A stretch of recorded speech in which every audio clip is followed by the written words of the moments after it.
요한계시록 14장 6절 이하의 말씀을 가지고 지금은 어느 때일까? 지금이 어느 때일까? 토요일, 주일, 월요일, 화요일, 수요일, 목요일, 금요일, 지금은 제8요일인가? 게올그라고 하는 사람이 쓴 소설 중에 제8요일이라는 소설이 있어요. 인간이 갖지 않은 날을 말하는 거지요. 아니면 24시 시간이 꽉 찼습니다. 25시, 우리가 없는 시간을 25시라고 그래요. 25시가 되었는가? 지금이 어느 때일까? 낮잠을 자다가 깬 사람이 새벽이 된 건지 저녁이 됐는지 컴컴한데 이게 몇 시인지를 몰라서 허둥거리는 사람도 있죠. 지금이 몇 시나 됐을까? 전천년을 주장하는 사람들은 역사를 크로놀로지컬하게 연대기적으로 이해를 하기 때문에 예수님 재림하기 전에 천년왕국이 온다. 그 천년왕국 전에 대환란의 때가 온다. 대환란. 이 세상에 엄청난 환란이 오는데 그 대환란의 때가 온다고 전천년주의자들은 말을 하고 있어요. 그러나 무천년설을 주장하는 사람들, 예수님 초림부터 재림 사이를 천년왕국으로 이해를 하고 천년이라는 글자대로 천년왕국이 따로 있지 않다고 주장하는 무천년주의자들은 환란이 오긴 오는데 그것이 어느 기간에 오는 것이 아니라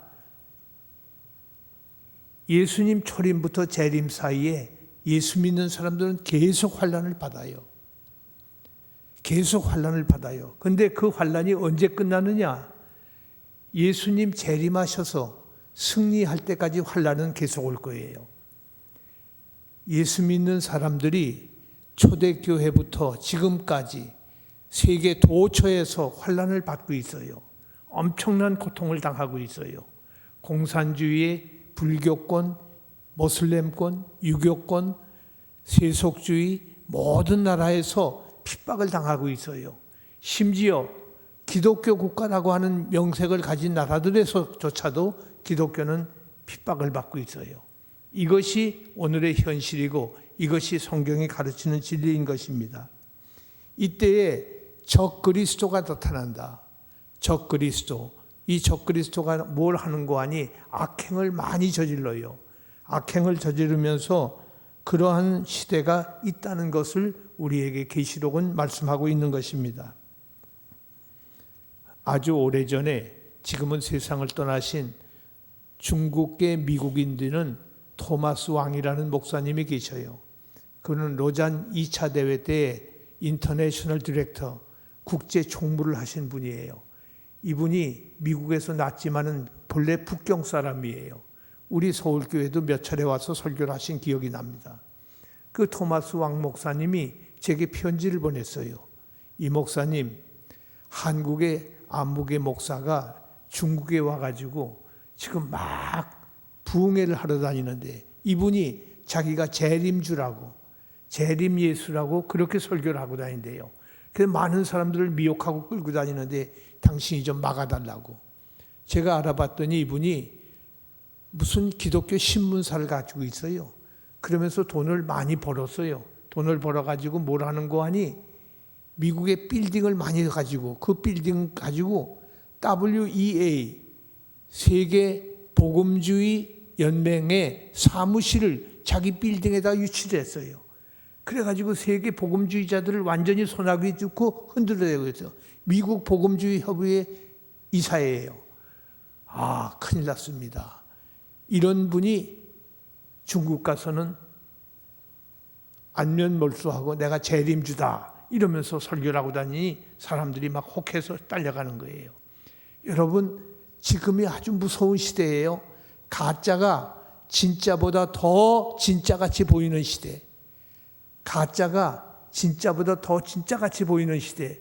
여러분, 짝퉁 핸드백, 짝퉁 무슨 이상한 장식품 많이 갖고 있잖아요.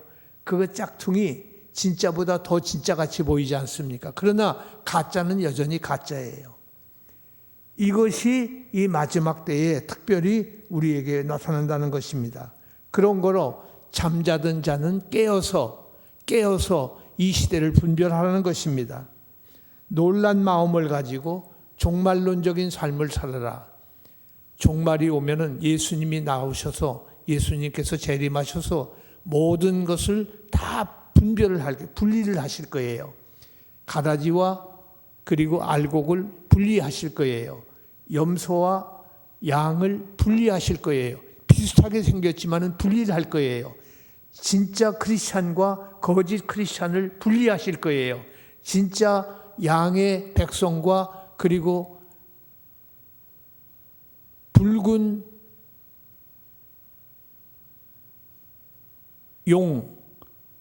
용의 백성을, 이마에 인침을 받은 백성을 하나님께서, 예수님께서 구분을 하실 거예요. 그 구분하는 것을 심판이라고 그럽니다. 그 구분을 그때 할 텐데, 그때에 생각을 해보세요. 만일에 우리가 양의 무리로 들어가지를 못하고 불쌍한 저 삼두체제, 붉은 용, 바다에 나온 짐승, 그리고 땅의 짐승의 표를 이마에 받았다면 그때는 후회를 해도 소용이 없어요. 아무리 후회를 해도 소용이 없어요. 그때를 생각해 보세요. 어떻게 하면 좋을까? 대단히 죄송합니다만은 저는 올림픽 경기 실황 중계보다 재방송을 즐겨해요. 현장에서 실황하는 게임하는 걸 보면은 아슬아슬해요. 우리 편 넘어지고 막 그러는데 아이고 큰일 났다 했는데 재방송을 볼 때는 이미 금메달이야. 이긴 거예요. 그렇기 때문에 넘어져도 걱정하지 않아. 이건 이길 건데 뭐. 재방송 보는 게 훨씬 재미있어요. 왜? 결과를 알고 보는 거 아니에요. 결과를 알고 보는 거. 근데 실황 중계를 볼 때는, 축구 경기를 볼 때는 막 골링 직전에 막 들어가고 막 골키퍼가 넘어지고 할 때 가슴이 조이죠. 이러다가 한 골 먹는 거 아닌가. 무슨 말이에요? 우리가 예수님이 오시어서 심판을 하실 때에 양과 염소를 구분할 때에 그 구분이 예수님만이 확실하게 한단 말이에요. 아무리 양의 허울을 쓰고 양의 목소리를 내고 양처럼 보일지라도 예수님은 구별을 하시는 거예요. 그렇기 때문에 그때가 중요해서 거기에 초점을 맞추고 종말에 초점을 맞추고 인생을 살아가는 것, 그것이 때를 알고 사는 사람의 모습이에요. 의식주, 먹고 자고 살고 하는 집이 있으면 나는 이제는 아무 염려가 없다. 그건 사는 게 아니에요. 그거는 존재하는 거예요. 존재하는 거지 사는 게 아니에요. 여러분, 하루를 산다고 했으면 삶의 의미가 있어야 될 거 아니에요. 하나님을 기쁘시게 하는 삶을 사는 것이 진정한 삶의 의미인데 그런 삶은 전혀 생각지도 않고 어떻게 해야 내가 이 세상에서 즐기고 이 세상에서 성공할까? 그건 사는 게 아니에요. 그거는 존재하는 거예요. 존재하는 건 의미가 없어요. 나이가 100세가 되신 분 차 복 받았다고. 근데 병원에서 누워가지고 숨만 까딱까딱 쉬지 이틀, 사흘, 1년, 10년을 병원에 누워있다면 그게 무슨 의미가 있어요? 그건 사는 게 아니에요. 그건 존재하는 거예요. 존재는 했지만 사는 게 아니에요. 우리는 삶의 의미를 가져야 됩니다. 어떻게 살까? 어떻게 살아야 하나님을 기쁘시게 할 수 있는 삶을 살 수 있을까? 그렇기 때문에 자다가 깰 때라는 말은 놀란 심정으로 그것을 늘 생각하며 사는 사람, 그 사람이 삶의 의미와 보람을 느끼는 사람입니다. 하나님을 항상 사모하는 마음으로 시대를 바라볼 때에 사사건건 놀라운 심정으로 맑고 그리고 깨끗한 경건한 삶을 사는 것이 우리 삶의 의미인 것입니다. 하나님이 기대하시는 삶, 하나님을 두려워하고 하나님 앞에서 사는 삶. 지금이 몇이나 됐을까? 여러분의 인생 시간표를 생각해 보세요. 어떤 분은 아마 11시, 밤 11시가 됐을 거예요. 어떤 분은 11시 50분까지 됐는지 몰라요. 이제 12시 되면 땡 하면 우리 가는 날이에요. 그런데 내 시간은 몇 시에 지금 이루고 있을까 생각을 해보셔야 됩니다. 그런데 예수님께서 재림하신다는 이것이 중요하잖아요. 예수님이 오신다는 초림의 약속은 우리가 다 이미 경험을 했고 알고 있어요. 예수님이 오신 건 분명하잖아요. 그런데 그분이 재림하신다는 말이 구약 성경에 1835번 나와요.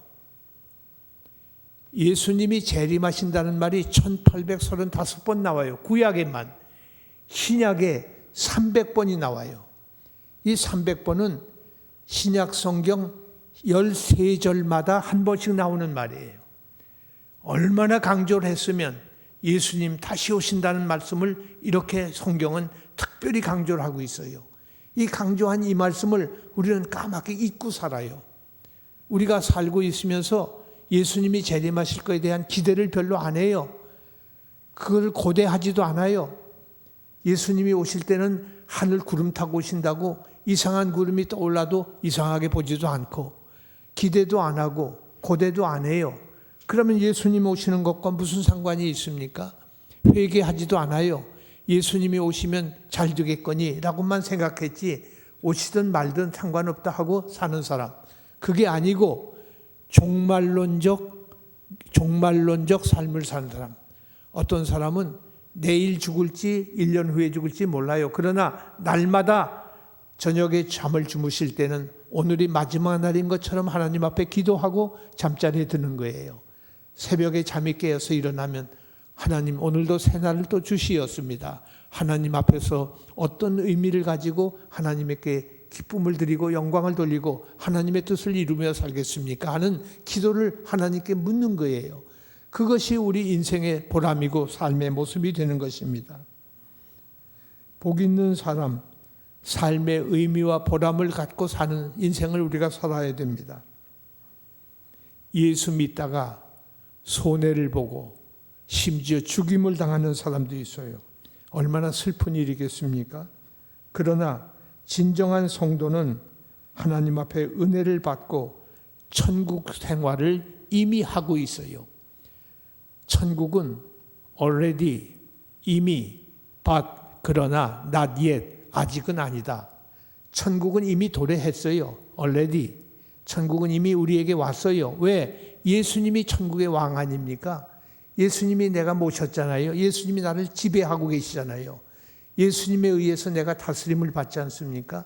천국은 여러분에게 이미 왔어요.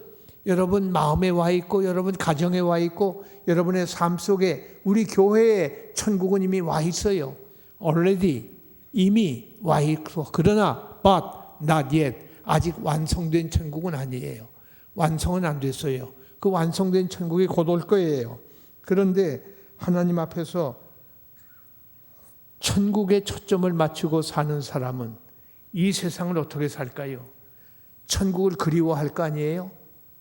어떻게 그리워합니까? 이 세상 삶이 하루가 짧게 줄여서 죽는다면 가령 100세를 살아야 할 사람이 99세를 살고 죽는다면 천국은 1년이 길어질 거예요. 천국이 짧아지면 이 세상이 길어질 것이에요. 그러니까 우리가 천국에 초점을 맞추고 사는 인생, 그것이 보람 있는 생이고 이 세상에서 순교를 하고 주님을 위해서 살다가 죽는 사람이 그게 손해가 아니라 그 말이죠. 하나님의 섭리로 순종할 수만 있다면 감사하고 기쁘고 찬송을 부르며 살기도 하고 죽기도 하는 것이다. 지금은 너희가 근심하나 내가 다시 너희를 보리니 너희 마음이 기쁠 것이요 너희 기쁨은 빼앗을 자가 없으리라. 지금은 여러분이 근심을 하고 있어요. 그냥 내가 다시 보리니 예수님이 다시 오신다 그 말이에요. 예수님이 다시 올 때 너희가 기뻐하리니 그 기쁨을 빼앗을 자가 없다. 예수님이 오신단 말이에요. 우리는 그 기쁨을 가지고 살아야 돼요. 그것이 성도입니다. 이 세상에서 넘어지고 실패하고 빼앗겼다고 너무 놀라지도 마세요. 너무 이상하게 생각할 필요가 없습니다.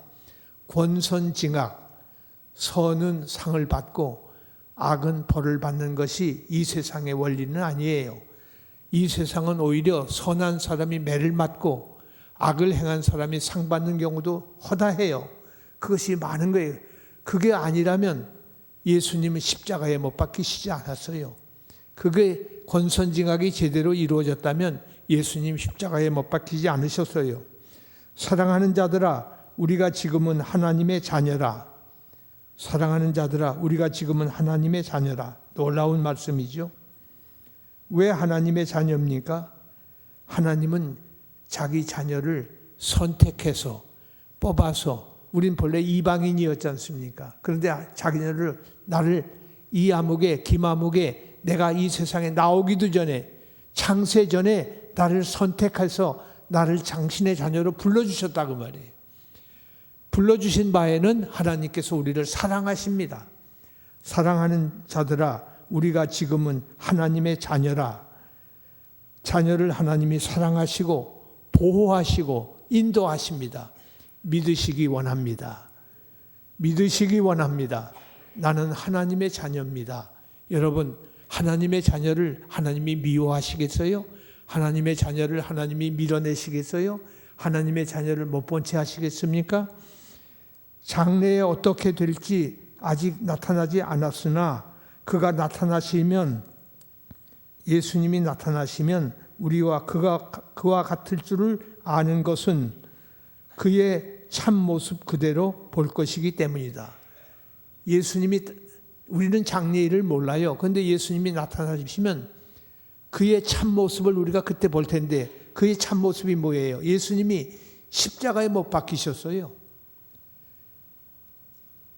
로마 재판 3번, 유대인 재판 3번, 6번의 재판을 거쳐서 예수님이 십자가에 못 박혀 죽으셨어요.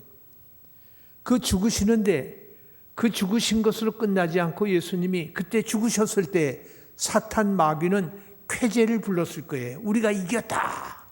결국 예수를 죽였다고 쾌재를 불렀어요.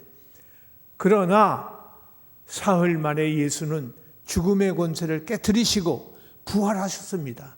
그리고 예수님이 하신 말씀이 내가 세상을 이기었노라.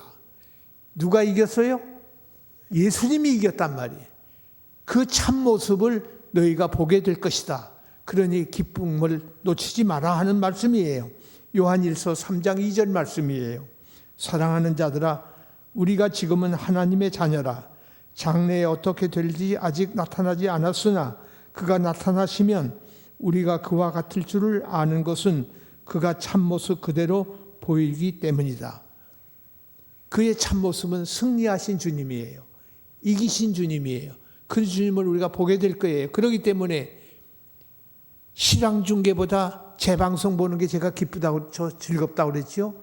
우리는 재방송 보는 사람과 같아요. 믿음을 가지고 주님을 기다리는 거예요. 믿음을 가지고 우리는 이미 이긴 자들이에요. 결과를 알고 보니 가슴 졸일 필요도 없고 경기는 이미 이겼으니 경기만 즐기면 되는 것입니다. 보라, 지금은 은혜 받을 만한 때요. 보라, 지금은 구원의 날이로다. 보라, 지금은 은혜를 받을 만한 때요. 은혜 받지 못하고 구원받을 사람 아무도 없습니다. 고린도후서 6장 2절 말씀. 보라, 지금은 은혜 받을 만한 때요. 여러분, 은혜 받으셨습니까? 예수님의 은혜를 받으셨어요? 나는 죄를 억만 가지로 지었는데 예수님이 내 죄를 대신 짊어지시고 십자가에 죽으셨어요. 믿으십니까? 그 은혜를 받으란 말이에요. 그거 없이는 내 죄가 용서를 못 받아요. 예수님의 대속의 죽음을 내가 믿을 때에 내 죄가 용서를 받는 거예요. 억만 가지 죄가 다 용서받아요. 제가 가끔 이런 말씀을 드렸어요. 1만 달란트 탕감을 받은 나. 얼마나 놀라운 고백입니까? 1만 달란트. 오늘 아침에 우리 정성국 목사님이 달란트에 대한 비유를 말씀했어요. 달란트의 가치가 6천 데나리온이다, 5천 데나리온이다 이론이 많아요. 근데 그게 중요한 게 아니에요. 오늘 2000년 전에 그 가치를 우리가 어떻게 계산합니까? 어떤 분은 몇억 달러로, 미국 달러로 계산해서 그걸 발표하는 분이 있는데 그렇지 않아요. 제일 좋은 방법이 하나 있어요. 예수님 당시에 유대인들은 로마의 식민지였어요. 유대인 전 식민지가 로마 정부에 바친 세금 액수가 1년 총액이 700달란트예요. 유대인 전 국민이 로마에 바친 세금 액수가 700달란트, 1만 달란트 계산할 수 있어요? 한 사람이 그 세금을 낼 수 있어요? 나는 1만 달란트를 탕감받았어요. 내가 빚을 진 것이 1만 달란트예요. 도무지 갚을 수 없는, 도무지 해결할 수 없는 그것을 예수님이 갚아주셨다고 말이에요. 예수님이 대납해 주셨어요. 내 죄값을 대신 갚아주셨어요. 그래서 예수님이 십자가에 못 박혀 죽으신 거예요. 이 은혜를 받으시기 원합니다. 믿으시기 원합니다. 이 은혜를 누리시기 원합니다. 예수님 앞에 은혜를 받을 만한 때요, 구원의 날이로다. 언제가? 지금이 구원을 받을 날이에요.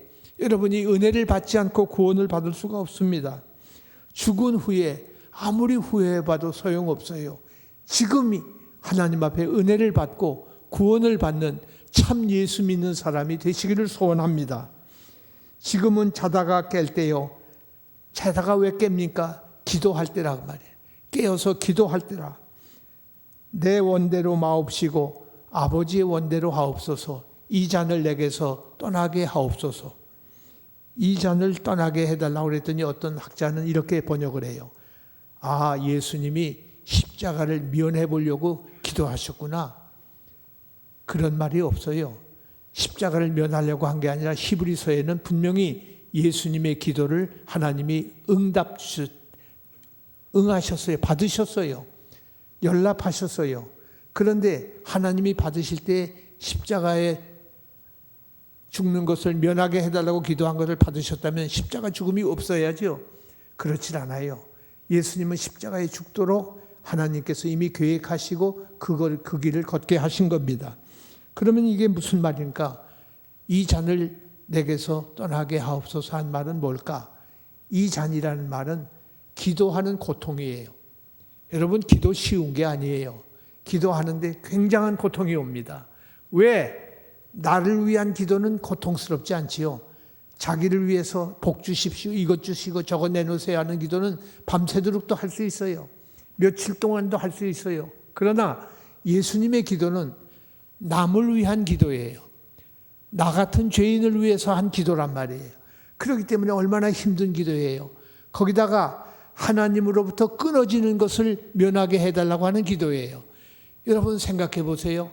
하나님이 버리신다고 그러면 우리는 어디로 갑니까? 인생 끝나는 거지요.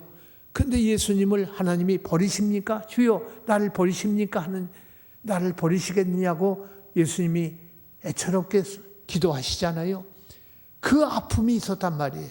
그런데도 예수님은 기도를 응답받으시고 계속해서 여전히 또 피땀을 흘리면서 예수님은 기도를 계속하시는 거예요. 이 기도가 하나님에 올라가는 것은 내 원대로 마옵시고 아버지의 원대로 하옵소서. 이것이 진정한 기도예요. 내 원대로 마옵시고 아버지의 원대로 하옵소서. 아, 내가 기도를 했는데 기도가 안 이루어졌다고. 아니에요. 그건 잘못된 기도예요. 하나님의 주파수에 내가 주파를 맞춰야 된다고 그랬죠. 그러니까 하나님의 뜻은 여기 있는데 난 이걸 구하면 안 되잖아요. 하나님의 뜻을 따라서 구하는 그것이 진정한 기도란 말이에요. 그런데 하나님은 내게 뭐가 필요한지를 다 알고 계셔요. 하나님은 내가 무엇을 요구하는지를 알고 계셔요. 알고 계시지만은 구하라, 찾으라, 두드리라 말씀하셨어요. 요구하셨어요. 우리가 구해야 됩니다. 찾아야 됩니다. 두드려야 돼요. 그것을 하나님이 우리에게 원하고 계시는 거예요. 그래서 우리는 일마다 때마다 시마다 하나님 앞에 구하고 두드리고 찾아야 되는 것입니다. 우리가 기도할 때 자기를 중심으로 해서 유불리를 따지는 사람이 있어요. 어느 잡지사에서 저한테 글 청탁이 왔어요. 주제가 뭔고 하니 북한을 위해서 무슨 기도를 해야 될까요? 지금 우리 정부가 북한에 뭐 퍼주기를 하려고 지금 작정을 많이 하는 것 같은데 그걸 막고 북한이 어떻게 망하게 하는 기도를 할까요? 하는 그런 주제를 가지고 글을 쓰라고 그래요. 제가 기도를 오래 했습니다. 또 북한을 위해서 기도를 여러 가지로 오래 했지 않습니까? 그래서 그 글에 이렇게 썼어요. 자신을 중심으로 해서 유불리를 따져서 내게 유리한 부분을 이루게 해달라고 기도하는 건 그 기도가 아니에요. 내가 유익한 것만 이루게 되려고 하는 건 기도가 잘못된 기도예요.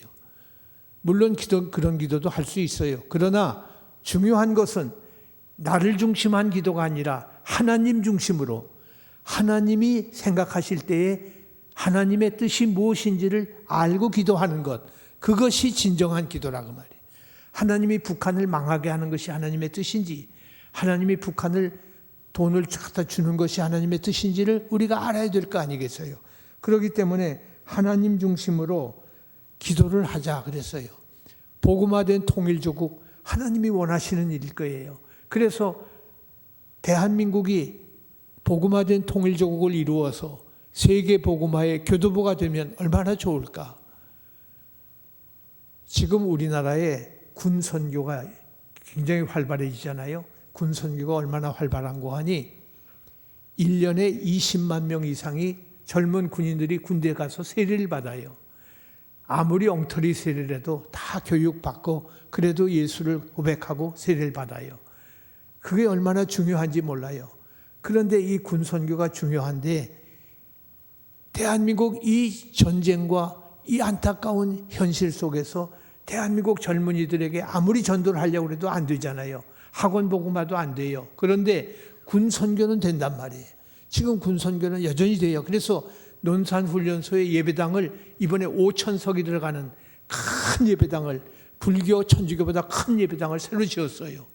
이제 곧 헌당식을 할 겁니다. 한국교회가 지었어요. 그런데 논산훈련소 예배당을 지을 때 한 2,000석짜리가 있었어요. 그런데 그걸 헐고 다시, 왜? 장병들 입대하면 60%, 90%가 교회에 오는데 그걸 수용을 못하고 밖에서 1부 기다리게 하고 끝나면 또 들어가고 2부 기다리고 또 들어오고 이렇게 하니까 그 추운 날, 그 더운 날 땡볕에 앉아서 혹은 추위에 떨고 있는 장병들, 그 사람들 보고 예수 믿으라고 할 수 있어요? 그 다음 주일에 안 온단 말이에요. 그러니까 논산훈련소부터 우선 일단 우리가 복음센터를 만들자. 그래서 논산훈련소 예배당을 새로 짓습니다. 또 더 중요한 것은 각 연대별로, 사단별로 입소대가 있어서 그 지역 청년들이 그쪽으로 군대 입대를 합니다. 거기서 세례식을 줬는데 이제는 전부가 논산훈련소로 가게 돼 있어요. 그렇게 해서 논산훈련소에서 집합을 해서 육군은 다 파송을 해요. 각 부대로. 옛날처럼. 그 다음에 해군도 마찬가지예요. 해군 훈련소가 있고 공군도 마찬가지예요. 해병대도 마찬가지고 이렇게 해서 전부가 다 이런 시스템을 갖고 있기 때문에 우리가 군선교, 아직도 하나님은 이 나라를 사랑하셔서 젊은이들 하여금 예수 믿게 하는 가장 특별한 전도 방법을 우리 한국 백성들에게 하나님이 허락해 주셨어요. 이 놀라운 은혜를 우리가 받고 있는 것입니다. 이것을 하나님 앞에 받았으니 이 기도를 열심히 해야 돼요. 군선교를 열심히 해야 돼요. 자, 오늘 읽은 본문으로 잠깐 돌아가겠습니다. 공중에 날아가는 6절을 보세요. 다른 천사가 땅에 거하는 자들 곧 여러 나라와 족속과 방언과 백성에게 전할 영원한 복음을 가진 것을 보았다. 6절 말씀이죠. 공중에 무엇이 날아간다는 겁니까?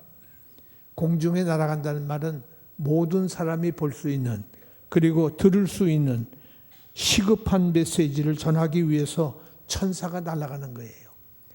지금 복음 증거가 숨어서 하질 않아요. 다 모슬렘 국가에서도 예수를 믿는 전도사들이 있고 예수를 믿으라고 하는 선교사들이 모슬렘권에 엄청나게 들어가 있습니다. 공산국가도 마찬가지예요.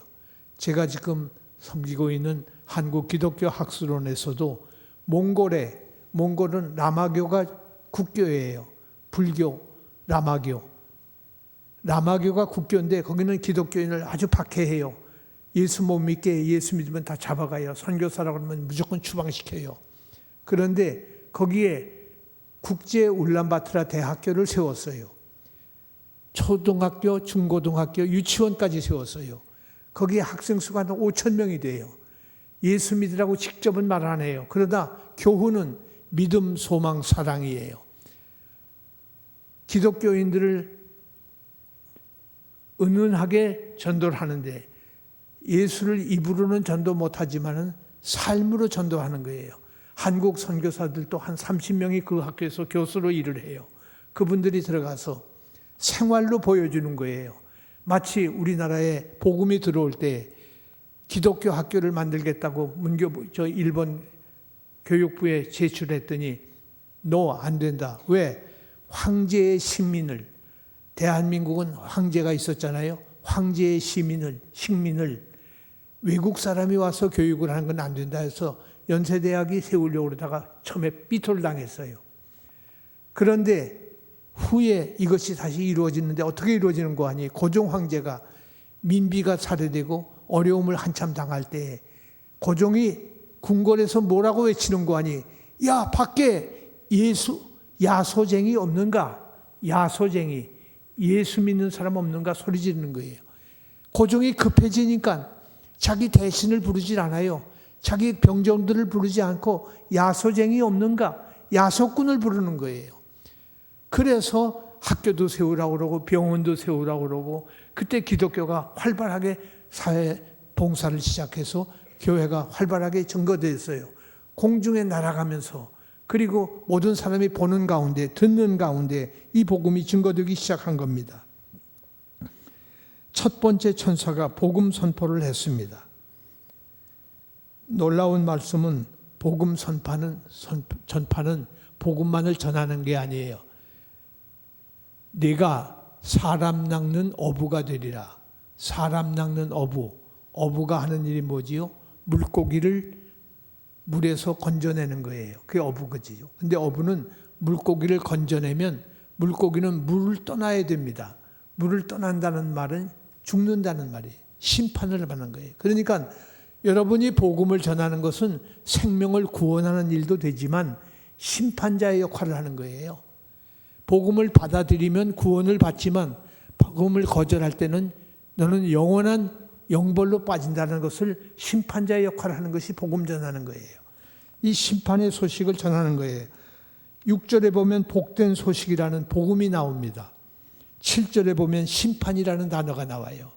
복음과 심판은 손바닥의 양면과 같이 나오는 거예요. 심판과 복음이 같이 나와요. 여러분, 복음을 믿는 사람은 구원을 받지만 회개하지 않고 복음을 거절하는 사람은 영원한 심판에 들어가는 거예요. 구속함을 받은 성도는 복된 소식입니다만 그렇지 못한 사람에게는 나쁜 소식이 될 수밖에 없어요. 그들이 영화롭게 되고 만유가 새롭게 되는 때가 임박했음을 전하면서 최후의 호소를 하고 있습니다. 하나님을 두려워하며 그에게 영광을 돌리라. 이는 그의 심판의 시간이 이르렀습니다. 하나님을 두려워하고 하나님께 영광을 돌려라. 하나님의 심판이 가까웠다. 하늘과 땅과 바다와 물들의 근원을 만드신 이를 경배하라. 하나님을 경배하라. 그렇지 않으면 심판을 받는다는 말씀이에요. 우리가 오래전에 사단의 삼두체제를 말했지요. 붉은 용, 바다의 짐승, 땅의 짐승, 삼두체제입니다. 삼위일체를 모방한 거지요. 창조주 하나님을 두려워하고 그에게 영광을 돌리고 그에게 경배를 하라는 겁니다. 우상, 붉은 용, 두 짐승에게 피조물에게 경배하지 말고 하나님께만 경배하라는 겁니다. 이 7절 말씀에 긍정적 반응과 부정적 반응이 둘로 나와요. 긍정적 반응은 15장 4절에 나와 있습니다. 주여 누가 주의 이름을 두려워하지 아니며 영화롭게 하지 아니하리이까. 오직 주님만 거룩하신 자니이다. 주의 의로우신 일이 나타났음에 만국이 와서 경배하리이다. 긍정적 반응은 만국이 경배케 하는 것이 복음전도예요. 만국이 경배케 하는 것. 부정적 반응은 7절의 부정적 반응은 16장 9절, 11절, 21절에 나옵니다. 사람들이 크게 태움에 태워질지라 이 재앙들을 행하는 권세를 가지신 하나님의 이름을 회방하며 회개하여 영광을 주께 돌리지 아니하더라. 회개하여 주님께 영광을 돌리지 않는 잘못된 길을 간 사람, 두려워하는데 하나님을 경배치 않아요. 그것이 이 심판의 부정적 측면이에요. 마귀과 불신자가 결국 심판을 받게 된다는 말씀입니다. 이 때가 언젠고 하니 복음이 전파되는 때고, 두 번째로는 둘째와 셋째 천사가 선포하는 말씀인데, 그것은 이 사탄의 인을 받은 사람들이 멸망을 하게 된다. 멸망을 선포하는 겁니다. 둘째 천사가 첫째 천사 뒤를 따르면서 무너졌도다 무너졌도다 큰 성 바벨론이여 모든 나라를 그 음행의 포도주로 먹이던 자로다. 8절 말씀. 무너졌도다 무너졌도다 바벨론이여. 첫째 천사의 복음을 받아들이지 아니한 결과로 둘째 천사의 바벨론 멸망이 선포되는 것입니다. 무너졌도다 무너졌도다는 말은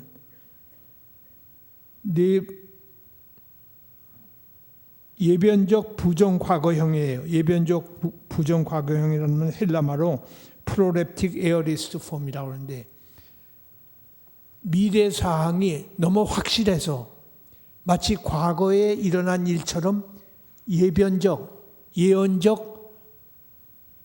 에어리스트, 단순 과거형으로 표현한 말, 이것이 바로 무너졌도다.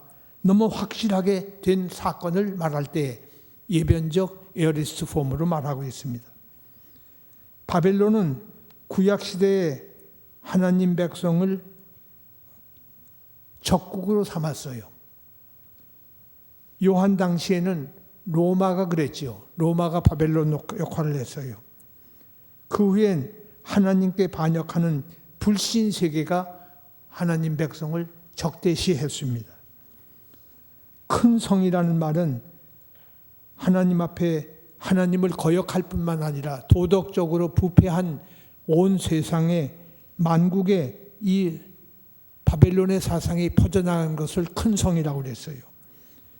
느부갓네살 왕이 이 도성을 내가 능력으로 세웠고 이 도성을 내가 내 위엄의 영광을 나타낼 것이며 이 성은 그럼에도 불구하고 함락되었도다. 그의 형상은 부서져서 땅에 떨어졌도다. 이사야 21장 9절에 있는 말씀이에요. 세계를 제패하고 황제를 신격화하고 나라를 음행으로 빠지게 해서 결국 하나님의 진노의 포도주를 마시게 한, 그래서 마침내 바벨론과 로마는 멸망을 당하고 만다. 음행이라는 말은 그리스도의 신부로서 교회가 정절을 지키지 못하고 하나님에 대한 신의를 저버린 것을 말합니다. 음행은 8절에 나와 있지만 4절에는 정절이라는 말이 나와요. 우리 신자는 하나님 앞에 정절을 지켜야 돼요. 하나님과 약속한 그 약속을 목숨이 다하도록 지켜야 될 것입니다. 그들에겐 하나님의 진노의 포도주를 마시고 불신 세상은 결국은 망하게 된다. 여러분, 불신 세상이 결국은 망하게 될 것을 우리는 믿어야 됩니다. 그렇기 때문에 그들을 부러워할 필요가 없어요. 그들을 그리워할 필요가 없어요. 그것은 망할 존재들이기 때문입니다. 셋째 천사가 또 나타납니다. 9절 이하에서 짐승의 표를 받고 짐승과 그 우상에게 경배하는 자들로서 역시 바벨론처럼 진노의 포도주를 마시게 된다고 선포하고 있습니다. 13장 4절에서 누가 이 짐승과 같으뇨? 짐승을 찬양하고 있습니다. 짐승의 표 받은 자들은 13장에서 매매를 자유롭게 시장판에서 돈 주고 물건을 살 수가 있고 자유롭게 할 수 있어요. 그러나 짐승에게 절하지 않는 사람들은 죽임을 당한다고 그랬어요. 안타까운 일이 벌어집니다. 죽임을 당한다. 어떻게 죽임을 당할까? 온 세상이 짐승을 찬양하고 짐승의 숭배에 거절하는 자는 죽임을 당한다고 했으니 이것이 이 시대의 모습이라고 할 수 있겠습니다. 중국에 탈북을 해서 도망 나온 탈북자들이 중국 공관원에게 붙잡혀서 다시 북한으로 되돌림을 당하는 사람들이 수다해요. 그런데 그 중국 사람들이 잡아서 북한으로 보내면 북한에 가서 정치 수용소에 들어가게 됩니다. 그건 이미 죽은 거나 마찬가지예요. 얼마나 예수 믿는다고 죽이는지 성경책 끼고 있는 거 다 뺏고 불태우고 이렇게 북한은 아직도 기독교인을 학살하고 있습니다. 북한의 인권 문제는 전 세계가 지금 치를 떠는 거예요. 미국의 트럼프가 핵에 대해서 초점을 맞추다가 최근에 와서 인권 문제에 초점을 맞추고 있어요. 북한의 인권 문제는 가장 그들에게 가슴 아픈 뼈 아픈 상처예요. 인권이 완전히 죽은 나라가 북한입니다. 그러나 14장 9절 이하에서 짐승의 세력은 아무것도 아니에요. 짐승이 이렇게 악랄하게 떠들고 있지만은 짐승 숭배를 거절한 사람들이 불행을 당하는 것이 아니고 짐승 숭배자들이 하나님의 진노로 불과 유황으로 고난을 당하고 밤낮 쉬지 못하게 된다는 것을 말씀은 선포하고 있습니다. 그것이 부럽습니까? 그것을 그리워할 수 있습니까? 아니잖아요. 불과 유황은 소돔 고모라가 멸망할 때 내렸던 하늘의 무서운 저주의 불과 유황이에요. 최후 심판의 상징으로 사용되고 있습니다. 거룩한 천사들 앞과 어린 양 앞에서 불과 유황으로 고난을 받는다. 10절 마지막 부분에 있는 말씀이에요. 불과 유황으로 고난을 받아요. 그날이 곧 온다 그 말이에요. 그것을 두려워할 필요도 없고 그것을 그리워할 필요도 없습니다. 거룩한 천사들, 구원 상속자들을 섬기는 자들입니다. 여러분, 예수님이 우리에게 주신 말씀 중에 거지 나사로와 부자의 얘기가 있어요. 나사로가 죽었을 때는 거지로 죽었어요. 아주 비참하게 살다 죽었어요. 그런데 거지 나사로가 죽었을 때는 천사들이 수종들었어요. 천사가 수종들어요. 여러분 성경을 잘 보세요. 그런데 부자가 죽었을 때는 불못을 던지는 거예요. 그래서 나를 살려달라고 내 형제들이 지금 아직 세상에 남았는데 그들에게 가서 빨리 전도해서 나한테 오지 않도록 해달라고. 이미 때는 늦었어요. 이미 때는 늦었단 말이에요. 우리는 그렇게 되면 안 됩니다. 어린 양은 세상 구원을 위해서 자신을 이미 주셨어요. 그분을 믿어야 되고 그분의 인을 우리가 이마에 받아야 돼요. 그것이 예수 믿는 사람이에요. 진정한 신앙인이 되기를 소원합니다.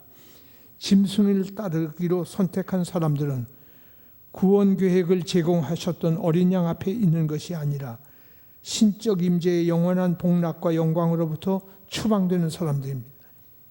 영원한 복락, 하나님의 나라에서 그리고 하나님의 영광에서 추방당한 사람들이 짐승의 표를 받은 사람들이에요. 그리고 11절에 보면 그 고난의 연기가 세세토록 올라가도다. 소돔과 고모라에 불과 유황불이 내렸을 때에 계속해서 그 불이 타올랐다. 그들의 최후 멸망을 상징한 것입니다. 바벨론이 그러했고 에돔이 그러했고 로마가 그러했고 소돔 고모라처럼 다 망하고 불신 세상도 그렇게 망할 것이다.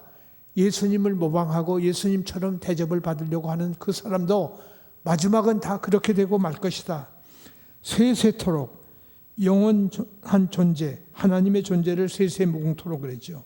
영원한 통치, 영원한 영광, 신자들도 영원한 통치를 세세토록 할 것이고 마귀의 영원한 멸망, 불신자들의 영원한 고문, 그것이 세세토록 일어난다는 것이 요한계시록에만 11번이나 반복되고 있습니다. 불신자들이 영원한 형벌을 당하는, 고문당하는 연기가 세세토록 올라오는 것은 불신자에 대한 엄청난 경고예요. 여러분, 예수 안 믿는 것이 그냥 교회 안 오는 게 아니에요. 여러분이 가장 사랑하는, 내 사랑하는 자식들, 내 남편, 내 아내, 내 친족, 그리고 내 친구, 그 모든 사람들이 예수 안 믿으면 이런 모양으로 그 무섭게 죽음을 당하고 영영 세세토록 이 고난을 당하게 될 것이다. 13장 15절에 짐승의 우상에게 경배하지 아니하는 자는 다 죽이게 하더라. 짐승에게 경배하지 아니하는 사람은 죽임을 당합니다. 땅의 짐승, 다시 말해서 거짓 선지자가 바다 짐승에게 경배하도록 미혹할 때에 거절하는 자는 죽임을 당한다. 13장에서 바다 짐승은 거짓 선지자를 말하는, 땅의 짐승은 거짓 선지자를 말하는데 두려움과 낙담에 빠질 수밖에 없지만은 왜? 땅의 짐승과 바다 짐승이 덤벼들고 우리를 유혹하니까 두려움과 낙담할 수밖에 없어요. 그러나 14장에서 짐승과 그 추종자들의 결국은 어떻게 된다고 그랬습니까? 13장 10절에 인내와 믿음을 가지도록 시키도록 격려를 하고 있어요. 인내, 누가 인내를 합니까? 누가 끝까지 참고 견딥니까? 소망을 가진 사람이 인내를 해요. 예수님의 소망을 가진 사람, 산 소망, 죽은 소망이 아니라 산 소망을 가진 사람은 끝까지 인내를 합니다. 인내하는 사람은 믿음을 가진 사람이에요. 소망과 믿음을 가지고 인내를 한다. 믿음과 인내를 지키도록 하는 것이 하나님의 말씀입니다. 그래서 제가 조금 전에 말씀한 대로 실황 중계보다 재방송을 즐겨야 한다고 그랬죠. 이미 우리는 결과를 알아요. 아브라함은 바랄 수 없는 중에 바라고 믿었다. 뭘 믿었어요? 하나님의 약속을 믿은 거예요. 네가 아들을 낳을 것이다. 그것이 이삭이에요. 이삭을 낳을 것을 아브라함은 믿었어요. 그렇기 때문에 의심하지 않고 하나님의 약속을 끝까지 잡은 거예요. 믿음의 조상이 된 것이 아브라함이에요. 바랄 수 없는 중에 우리로서는 요나가 물고기 뱃속에 들어간 것처럼 하나님의 명령을 거역했다가 물고기 뱃속에 들어갔죠. 세상 끝난 거예요. 그런데 하나님께서 요나를 물고기 뱃속에서 토해내게 하셨어요. 예수님을 십자가에 못 박혀 죽게 했어요. 땅에 지옥까지 내려가셨어요. 그러나 사흘 만에 예수님을 부활시켰어요. 내가 세상을 이기었노라. 오늘 우리가 땅속 지옥까지 내려가는 어려움을 극한 경험을 할지라도 소망을 가지고 주님 앞에 주님의 인을 받은 사람이라면 주님의 약속을 믿고 주님 앞에 구하기만 하면 반드시 하나님의 승리가 우리에게 주어질 줄로 믿으시고 확신을 가지고 하나님을 의지하고 소망 중에 약속의 사람들 믿는 사람이 되기를 간절히 소원합니다. 믿음을 집중하고 하나님 말씀을 인내로 지키도록 격려하는 말씀이 12절에 있어요. 하나님 앞에서 짐승에게 절하지 않았다고 죽는다는 것은 성도의 죽음은 하나님의 복과 은총과 선하심을 상실한 것이 아닙니다. 오히려 지복의 상태로 들어가는 거예요. 성도의 죽는 것은 복이 있다. 오히려 성도가 죽는 것은 그 죽음의 고개를 넘어야 천국 입성식을 하는 거예요. 천국에 들어가는 시간이 죽음이에요. 이 죽음은 망하는 시간이 아니에요. 천국 입성식에 들어가는 시간이에요. 지금 이후로 주 안에서 죽는 자들은 복이 있도다. 분명히 주 안에서 죽는 자, 주 안에서, 이 말은 성령이 이르시되 그러하다 저희 수고를 그치고 쉬리니 이는 저희의 행한 일이 따름이라 하더라. 13절 말씀. 주 안에서 죽는 자라는 말은 일반적 신자들을 포함하고 있지만 특히 순교자를 말합니다. 순교자를 주 안에서 죽는 자라고 그랬어요. 지금 이후 교회 시대 전체를 말합니다. 예수님 초림 때부터 재림 시대에 사는 사람, 지금 이후 재림 직전 대환란 시대를 가리키는 해석도 있지만은 아무튼 신자의 죽음은 주님과 한 집에서 함께 사는 시간이에요. 주님과 땅 위의 수고를 그치고 천국 안식에 들어가는 천국 입성식이라고 그랬어요. 짐승 그 우상 숭배자들은 밤낮 쉬지 못하고 고문을 당한다. 우상 숭배자들, 자기를 우상시하는 자기 우상을 가진 사람은 결국은 항상 연기가 피어오르듯이 항상 쉼 없이 고문을 당한다. 신자는 이 세상에서 고난을 당하지만 무덤 넘어서는 영원한 안식을 누리게 된다. 땅 위에서 한 일 천국에 따라가 하나님의 상급을 받게 된다. 얼마나 놀라운 은혜의 말씀입니다. 그러므로 내 사랑하는 형제들아, 고린도전서 15장 58절에서 견고하여 흔들리지 말고 항상 주의 일에 더욱 힘쓰는 자들이 되라. 이는 너희 수고가 주 안에서 헛되지 않은 줄 알미니라. 항상 주의 일에 힘쓰는 자가 되고 너희 수고가 주 안에서 헛되지 않은 줄을 알미라. 우리는 주님을 바라보고 은혜를 받고 구원을 받는, 하나님을 믿는, 인내하는 하나님의 성도가 되시기를 간절히 소원합니다. 하나님 아버지, 오늘도 말씀을 주시니 감사드립니다. 이 말씀 우리의 신비에 새겨서 근육이 되고 힘줄이 되고 피가 되고 살이 되어서 하나님 앞에서 끝까지 인내하고 끝까지 믿는 하나님의 자녀로, 하나님의 친백성으로 살게 하여 주옵소서. 이미 하나님의 자녀로 삼아주셨사오니 버리지 마옵시고 떠나지 마옵시고 영원히 함께 하시고 보호하시고 인도하시고 살펴주시옵소서. 아버지 하나님, 하나님만을 사랑합니다. 주님만을 의지합니다.